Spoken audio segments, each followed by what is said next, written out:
Vaskrsitelj mrtvih. Magijska ogledala Teodule. Jesi li čuo za magijska ogledala? U ovome svetu čovjek se osjeća kao usred mnogih magijskih ogledala. Jedna su ispupčena, druga udubljena, jedna uveličavaju, druga smanjuju, jedna ulepšavaju, druga nagrađuju. I čovjek gleda i vidi sebe, čas velikog kao planinu, čas malenog kao krtičnjak. I opet vidi sebe, čas divnog kao Boga ili Sina Božjeg, čas nakaradnog i gadnog ispod svake životinje. U nekom ogledalu gleda sebe kao gospodara nad svom vidljivom prirodom, u nekom pak kao čemernog roba prirode. I još dalje u onom ogledalu vidi sebe kao besmrtnika, jačeg od smrti. A u ovom opet vidi sebe kako zeva u ropcu na samrtnoj postelji, a potom leži kao leš, nepomičan i hladan. Gomila prašine nepodnošljive za nos i za oči.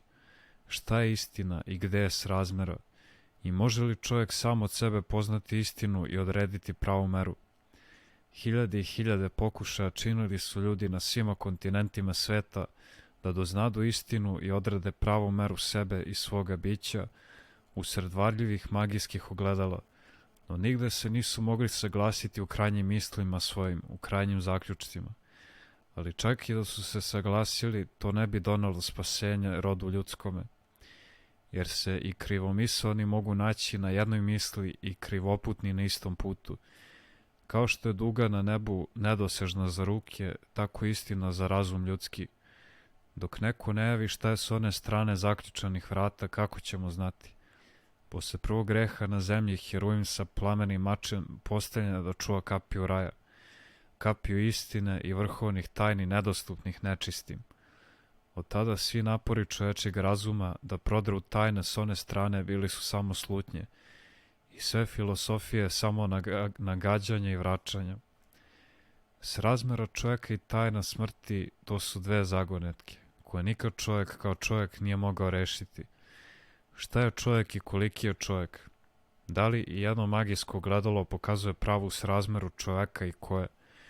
Da li ono ko odražava lik čovječi kao lik Boga ili ono koje ga odražava kao rugovnog crva i sićušnog insekta? I još uz to je smrt. Da li kraj svega ili početak nečega novoga? Da li tačka ili zapeta? Da li potpun poraz i tela i duše ili samo razvod jednog nesnosnog braka između tela i duše?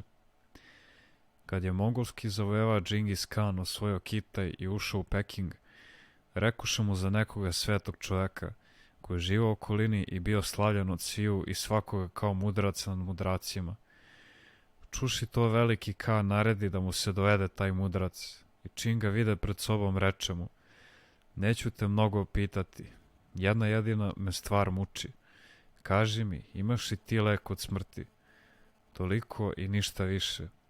Zavojevaču Azije i Evrope koji je bio ispio pehar svega željenoga što ovaj svet može dati, samo jedno bilo nepodnošljivo, smrt.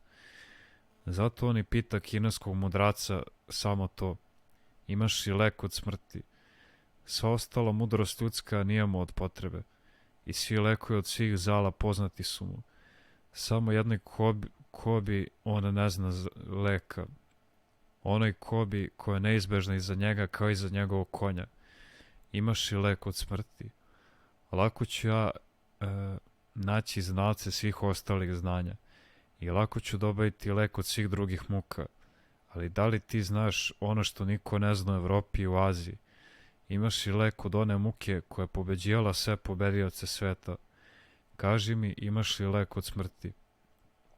Nije zapisano kakav je odgovor dao mudrac velikom Mongolu, no da mu nije dao lek od smrti jasno je iz toga što je Džingis Khan posle nekoliko godina umro. Jesi li bio Teodule u Britanskom muzeju u Londonu? To je najveća biblioteka u svetu. Milioni knjiga, znanje i mudrost svih naroda u svetu i na svima jezicima. Da si imao magičnu moć pa da zapovediš i vikneš: otvorite se one knjige koje znate lek od smrti. Šta misliš šta bi se dogodilo? Milioni knjiga ostali bi zatvoreni i nepomični. Samo bi se jedna jedina mala knjiga otvorila. Ta mala knjiga zove se Novi Zavet. manja od 1000 svojih debelih komentara i od 100.000 paganskih tantarija i mantarija. Ta knjižica jedina i jedinstvena mogla bi pozitivno odgovoriti na ono pitanje i nama i mongolskom caru. U meni je lek od smrti. Isuse nastavniče, ćerka mi umrla, imaš i ti lek od smrti. Isuse, sine Davidov, sin jedinac mi umro, imaš i ti lek od smrti. Isuse, sine Božji, brat nam je umro, imaš i ti lek od smrti. Ne boj se, samo vjeruj, odgovori Isus svima. Gle, dođe čovjek po imenu Jair, koji bješe starješina u zbornici i pade pre nogi Isusove. I moljaše ga da uđe u njegovu kuću, jer u njega bješe jedinica kći od 12 godina i ona umiraše. Ali Isusa beš okružila nepregledna masa sveta, te ne mogaš odmah odazvati se želji Jairovoj i poći njegovoj kući. Još ga u tom zadrža i žena krvotočna, koja se tiskaše da se dohvati skuta njegova. Pa dokle se Gospod zbog toga zabavi, dođe neko od kuće starješinine zbornici i reče ovome: umri je kći tvoja, ne trudi učitelja. A kad čuje Isus, odgovori mu: ne boj se, samo vjeruj, oživeće. A kad dođe u kuću, ne dade nikome ući osim Petra i Jovana i Jakova i devojčina oca i matere. I svi plakahu i jaukahu za njom. I on reče: ne plačite, djevojka nije umrla, nego spava. I podsmijevahu mu se, znajući da umrla. I uzevši djevojku za ruku, reče joj: talita kumi, što će reći: devojko, ustani. Poroti se duh njezin i ustade odmah, i zapovjedi da joj dadu neka jela. I začudiše se čudom velikijem. Ko je ovaj što i mrtvima zapovjeda da ustanu? To on je isti koji je zapovjedao demonima da izlazi iz umobolnih. To on je isti koji je zapovjedio ričući buri morskoj da umukne i vetrovima da prestanu i nerodnoj smokvi da se osuši i bi tako. On je isti koji je slepima naređivao: pogledaj i progledaše, i guba im: očistite se i postaše čisti. Izgonite demona, zapovjednik prirode, iscelite bolnih, pokazuje se sada još i kao vaskrsitelj mrtvih. Dodirom je reči on vaskrsao umrlu devojku, onako isto lako kao što je lako isceljivao bolesnike od svih bolesti. Jer njemu je sve moguće i sve lako. Što god ljudima izgleda nemoguće, njemu je moguće, i što god je ljudima teško, njemu je lako. On tvori čudesna dela onako lako kao što lako diše, bez napora, bez umora, bez iscrpljenosti. Čovječanstvo je bilo toliko raslabljeno od sugestija demonskih, od opsednutosti demonske, da su ljudi verovali u apsolutnu moć zla i u nemoć dobra. Spasitelj sveta spustio se na zemlju da ljudima povrati veru u dobro, u apsolutnu moć svakoga dobra i u triumfalnu pobedu dobra nad zlom, Boga nad satanom, duha nad materijom, čovjeka nad prirodom, zdravlja nad bolešću, vere u dobro nad verom u zlo, života nad smrću. Kada Gospod reče: ne plačite, devojka nije umrla, nasmejaše mu se. Svakako mišljahu da nije pri sebi. Kako to da on tvrdi kako devojka nije umrla, kad oni svi znaju da je umrla? Ulazili su redom svi u odaju gde njeno mrtvo telo leži i svojim rukama dodirivali su njeno hladno čelo i hladne ruke. Za sve njih smrt je bila potpuni gospodar bez svoga gospodara. Iako su čitali ili slušali reči Gospodnje kroz proroke: ja sam gospodar života i smrti, i opet druge: ja umrtvljujem i ja oživljujem, govori Gospod. Mračna sila demonska uspjela je da te reči Božje budu zaboravljene i izbrisane iz pameti ljudi. I to ljudi koji su se dičili svojim Bogom pre neznabošcima. Zato si podsmevahu Isusu, znajući da je devojka umrla. A kada Isus dodirnu mrtvu devojku i zapovedio joj: talita kumi, devojka ustade. A svi oni podsmevači začudiše se čudom velikim. Čudo veliko. U čemu je to čudo što ga Isus pokazao? U nadmoći života nad smrću. U čemu je pak ne čudo u koje su ljudi dotle verovali? Upravo u njihovom verovanju da je smrt jača od života. Zaista je svako nečudo ljudsko nesravnjivo gore od svakoga čuda Božjega. jer nečudo znači veru u apsolutnu moć nad dobrom, pa i smrti nad životom. Čudo pak znači veru u moć dobra nad zlom, pa i života nad smrću. Drugo čudo vaskrsenja mrtvaca dogodilo se u gradu Nainu pod Tavorom. To čudo saopštava božanstveni Luka ovim rečima. Potom iđaše Isus u grad koji se zove Nain, i s njim iđahu mnogi učenici njegovi i mnoštvo naroda. Kad se približiše vratima gradskim, gle, iznošahu mrtvaca, jedinca sina matere njegove, a ona biješe udovica i narod da iz grada mnogo iđaše s njom. I vidjevši je Gospod, sažali mu se za njom i reče joj, ne plači. I pristupiši prihvati za sanduk, a nosioci stadoše i reče, momče, tebi govorim, ustani. I sjede mrtvac i stade govoriti, i dade ga materi njegovi. A strah obuze sve i hvaljahu Boga govoreći, veliki prorok iziđe među nama i Bog pohodi narod svoj. I otide glas ovaj o njemu po svoj Judeji i po svoj okolini. Pre svega Teodule, zadrži se na onim rečima i sažali mu se. Sažali se Isus na udovicu koja oplakijaše svog jedinca sina, svoju jedinu utehu. Mi ne čusmo da fakiri indijski učiniše neku čudo i sažaljenja prema ljudima, ni mađioničari misirski, ni pitije delfijske, nego sve što učiniše pomoću crne magije, to jest pomoću ograničene sile demonske, i to ili za dobit ili radi slave od ljudi. Kakva ogromna razlika između njih i Hrista čovjekoljubca, koji sažaljenje i ljubavi činješe tolika božanska čudesa. Po tom vidimo da se Isus i ne dotače umrlog mladića, nego samo prihvati se rukom za njegov kočeg i reče reč. Dakle, posredan dodir i reč, i mrtvac ožive. No evo trećeg slučaja gde nema dodira uopšte, ni neposrednog ni posrednog, nego samo reč. Kad se i dan danas na mazgi putuje iz Jerusalima oko 2 sata preko Jeleonske gore, dolazi se u selo Vitaniju. U tom selu i sada pokazuju mesto gde je bila kuća Lazara, 4-dnevnoga, nazvanog tako zato što je mrtav ležao u grobu 4 dana. Taj Lazar beše prijatelj Isusov i njegove sestre Marta i Marija, služahu Gospodu kad god bi k njima usput navraćao. Jednom kad Isus tek beše napustio Judeju i otišao u Galileju, saznao da je njegov prijatelj Lazar bolestan. On prozre duhom svojim i reče učenicima, ova bolest nije na smrt nego na slavu Božju, da se proslavi Sin Božji, jer znađeše sve šta će se dogoditi. I ne vrati se odmah nego ostade u Galileji još 2 dana, čekajući da Lazar umre i da se navrši 4 dana dok on stigne u Vitaniju do groba pokojnikova. U Vitaniji srete ga Marta i reče mu, Gospode, da si ti bio ovdje, ne bi moj brat umro. Isus je odgovorio, brat će tvoj ustati.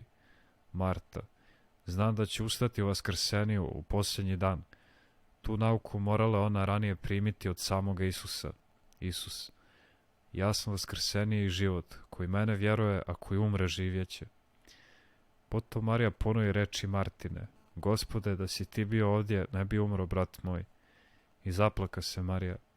I zaplakaše svi prisutni. Tada i sam Gospod zaplaka. Udariše suze Isusu i dođeše na grob Lazarev, a to beše pećina i ploča na otvoru, jer na istoku mnoge pećine služe za pogrebavanje mrtvih. Tada Isus reče, uzmite kamen. Marta, Gospode, već smrdi, jer su 4 dana kako umro, a Isus je reče, ne rekoh li ti da ako veruješ vidjet ćeš slavu Božju. Kad skidoše kamen, Isus podiže oči gore i reče, Oče, hvala ti što si me uslišio. Iz ovoga se vidi da Isus pred tim imao tajnu molitvu Ocu svom nebesnom, kroz koju mu je potvrđena izvesnost da je Otac saglasan sa voljom Sina i u ovome delu. Potom Isus viknu Lazara, zovnu iza glasa, Lazare, iziđi napolje. I iziđe mrtvac obavit platnom po rukama i po nogama i licem ubrosom povezano. Tada Isus reče, razdriješite ga i pustite neka ide i bit tako. Onda mnogi od judejaca koji bijahu došli k Mariji i videše što učini Isus, vjerovaše ga. Kao što vidiš, Teodule, u ovom slučaju nema dodira kao u ranija dva. Isus ne dodirnu ni ploču na grobu, ni mrtvog Lazara, nego samo povika Lazare iziđi. I četvorodveni mrtvac, koji se već počeo raspadati i zaudarati o žive, ustao i izišao iz groba. Reč, samo reč Hristova bez dodira, proizvodi nečuveno čudo. I to u ovom slučaju kao i vazda, brzo i lako. Sestra je posvjedočila o svom umrlom bratu da već smrdi. Gospode, reče Marta, već smrdi, jer su 4 dana kako umro. Sestra koja voli brata svoga neće lako izustiti te reči, da brat njen smrdi, pa makar ne znam koliko da smrdi. Ali ovdje, valjda po Božjem promislu, baš sestra to posvjedoča, jer kad njoj smrdi telo njenog brata, kako li tek ostalima smrdi. Svjedočanstvo sestre Lazareve Marte, dakle od prvoklasne važnosti. Hristos vaskrsao Lazara ne kao Jairovu ćerku istog dana kada je umrla, niti kao sina Nainske udovice drugoga dana i još nepogrebenoga, nego mrtvaca koji u grobu počeo trunuti i zaudarati strvinskim smradom. Jer ako bi se bezverci usudili reći za ona prva 2 slučaja da to možda i nije bila smrt nego obamrlost, kao da je obamrlost nešto drugo nego smrt, u ovom 3. slučaju moraju zatvoriti usta i poverovati u strašnu moć Sina Božjeg i Mesije. Kakva je to moć? To je apsolutna moć dobra nad zlom, vera u svetlost nad verom u tamu, iznad svega moć života nad smrću.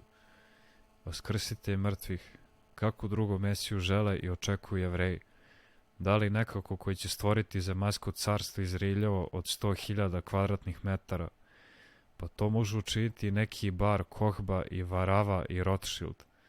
U svakom stoljeću može se naći taka Mesija u domu Izraeljevu. No svako carstvo takvoga Mesije bit će kratkovremeno i prolazno kao i carstvo Saulovo i Solomonovo i Rovoamovo i Manasijino. Šta onda? Onda treba da čekaju novoga Mesiju i uvek novog i novog, kao što i čine pomračeni Jevreji do današnjega dana. Ali pravi Mesija je samo jedan i jedan zauvek bez ponavljanja. Mesija je onaj koji može učiniti nešto daleko više za sav rod čovečiji, nego što su učinili za svoj maleni narod u malenoj zemlji judejskoj Saul i Solomon i Rovoam i Manasija i Varava i Bar Kohba.